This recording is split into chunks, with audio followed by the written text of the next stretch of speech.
do it.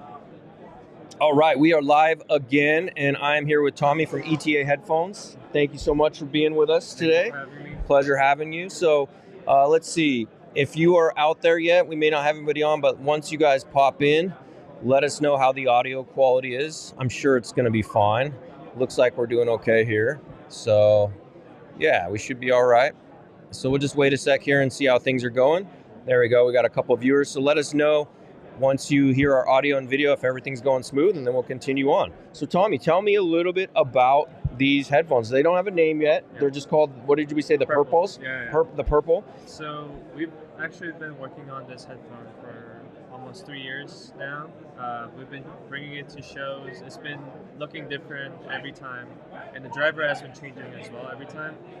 And we've been just calling it purple, and people have been hearing it, and then people have been asking, when is it coming out? And then I think Q1 of next year is finally coming out with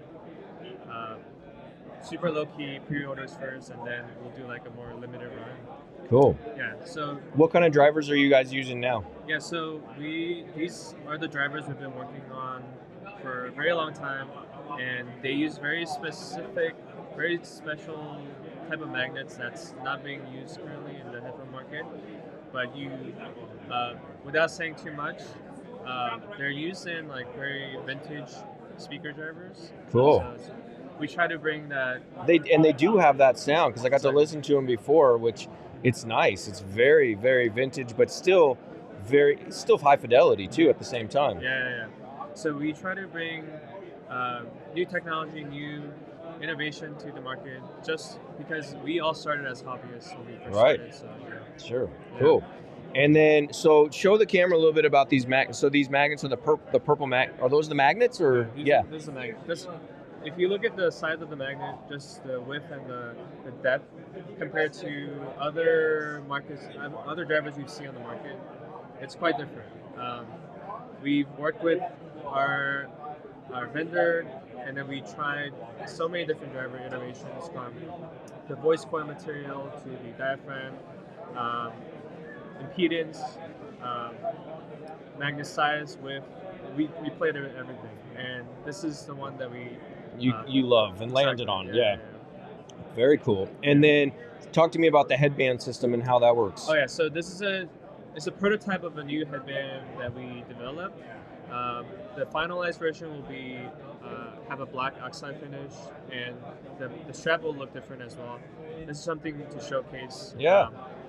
A lot of the early days, we were using like another company's headband, and then now with the flagship, we wanted to just go all in, with all our designs. So what are we going to be pricing these at about?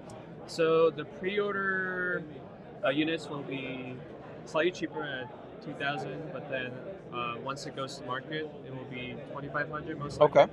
Don't quote me on it yet, but okay, but around. That's just an estimate, so just around that as an estimate. Yeah. Okay, cool. It'll come with. Don't worry about the aesthetics. It's just prototype.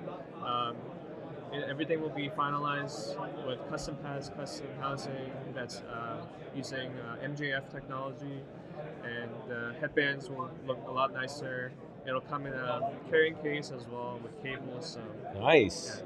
Just listen for the sound for now. Well, I got to listen to it. It's pretty fantastic. How would you describe the sound if you were going to describe it to somebody? What would you say? I would say the mids have this like forwardness without being shouty. Yeah, not edgy. Yeah. Exactly, and then it has this enveloping sound for sound staging. It's very open sounding. Open and dynamic. Yep, very dynamic. Yeah. That's probably one of my favorite things I picked up on right away. It's very punchy. Exactly, and then the most special thing about these headphones is definitely the transient response. The way it carries decay compared to other dynamic drivers that are on the market. So definitely look out for those. Which is important, because a lot of times, I mean, some people like very fast decay, and some people like a little bit slower decay, but the decay of notes is really critical, So it's I enjoyed it. I mean, I'm only on the showroom floor, which we both know is super noisy in here, as you can hear from our audio. It's a very noisy environment, but I really enjoyed it when I heard them. So fantastic. So what inspired this project for you? So although I started off with headphones, I also listen to speakers, and my partner and I, Ev, who's not here today, we've been always thinking of ideas of how do we get the speaker sound, or how do we get the best of both worlds. Yeah. And we've been we started off just reviewing other headphones, like all of us. Yeah, exactly. yeah. And then one day we decided, like, hey, why don't we just make our own stuff? Yeah, absolutely. Good. That's kind of been our journey, basically. That's cool. And how long has it been? 4 or 5 year journey? 3.5. 3.5 years? Yeah, okay, yeah. cool. That's amazing. So, I mean, you've come very far in 3.5 years, and you've got already very good sound. So Yeah. some manufacturers, it takes 10 years to get a good quality of sound, you know? We definitely I have to thank COVID for that, because I was actually a pre-med student before COVID, and then when COVID hit, everything just kept getting delayed for exams, and then I picked up 3D printing when I was like, not doing anything. Yeah, so new hobby, you're like, exactly. I'm going to learn this. this. I kind of fell in love with it, and like designing aspect, and then Ev was like local to me at the time, and then he brought out his modded Fostex headphones, and then he told me to try it out, and I fell in love with it. I actually bought a pair back when we were not partners. Sure. And then we were like, I was just designing stuff for fun, like on my 3D printer, and Ev was like, hey, why don't we just start a company? I can do the tuning, you do the designs, and good for you. That's cool. And then, so tell me about like the music you love that inspires you the most when you're listening to these headphones. What do you like to listen to? So what I do, I don't I definitely have my reference tracks for listening for specific things in music, but when I tune headphones, when I listen to headphones, when I evaluate it, I just go on Spotify, just put it on shuffle. I just go through every genre that I listen to, and then it needs to sound good with everything. Yeah. Okay, cool. And then if, let's say, tell me about some headphones that maybe you loved prior to developing your own, so we can get a feel for like what your tastes are in sound. Yeah. So just this disclaimer, everyone on our team has a very different taste. Well, and that's good, right? Good, because you get variety and different schools of thought, so that's good. My personal favorite, before not counting my own, is the Sennheiser HD 6X series, like the 650, 600, 580. Yeah, love those too. Yeah. Yep. They're timeless classic. Their mids are probably like the reference. Yeah, I love the mid. I mean, the mid range is spectacular. And then if you ever plug them into tube amps, that's the sweet spot. At home, I have a very heavily modded tube amp that I use with all my headphones, and then I love plugging my Sennheisers with it. Yeah, me too. I love Sennheisers. I have quite a few Sennheisers. Okay. So, and then when did you fall in love with this hobby? Like really fall in love with it? Okay, so actually, I mean, I kind of got into this hobby by accident. So I got $200 from my uncle for like holidays, and I thought maybe I should get like Beats by Dre. And then I went on YouTube, and there's a video from like years ago from June, I think. Like Headband was doing like a video like thinking of buying Beats by Dre. Buy these instead. Think again. Yeah. It was the Sennheiser 6XX when Bassdrop first came out. Yep. When I saw that video, I got those instead, and then I just started reading on forums and going to shows and local meets, and now I'm here. Yeah, it's interesting too, the Sennheiser camps, right? Like because I've been producing YouTube videos around headphones and audio for 5 years now, 3 years for the Source AV, and there's camps, man. Like there's a 600 camp, and they're like firmly, it's the best. There's the 650 camp, and now there's the 660S2 camp. They're like, well, and it's like, I mean, it just really depends on your listening preferences. For me, the 600 is my least favorite, just because it just lacks bass. It's just too neutral for me. Like I like these have some bass. Like to me, you got to have a little something to really move you with the emotion of the music. But if you're like reference and you want to just analyze, those 600s are fantastic.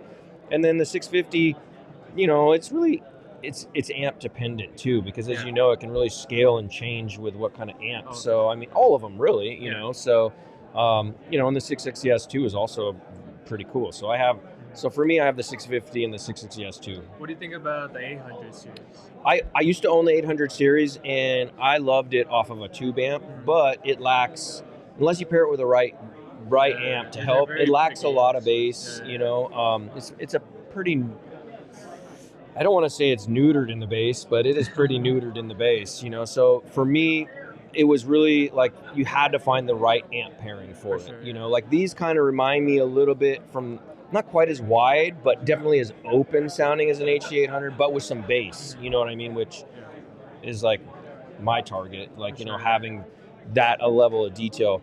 The only thing about the HC800 too is I almost feel like they went a little bit too wide on the soundstage. Sure. It's like almost I get you. It's like overly boosted, Yeah. you know, so it doesn't feel as natural as some of the other headphones that it competes with, but I still think it's a fantastic headphone, and you know, I think a lot of people love it, especially for like classical, you know, and jazz and stuff like that. It's still extremely popular for those types of genres. It just doesn't play as well with all genres, you know, but I have paired it with, what's the little, I'm trying to think of it, the little like gold brick from Woo Audio. It's like a portable one, WA8 or something, I think it's called. Like Dude, that with the HC800S is like beautiful sound, like, because you got that tube and it's rich, but then you got the analytical kind of detailed sound of the HC800, and they really mesh well together. So yeah, I like that one.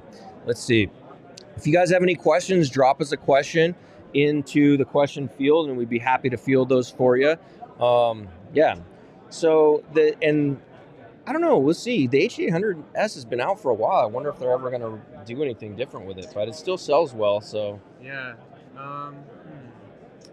Personally, I prefer the original 800. Yeah. Yeah. But yeah, I don't know. I mean, there was an 820. That's true. That was a headphone I did not like. Yeah. It's very that one for me was a rough listen. That's probably one of the only Sennheisers I couldn't vibe with.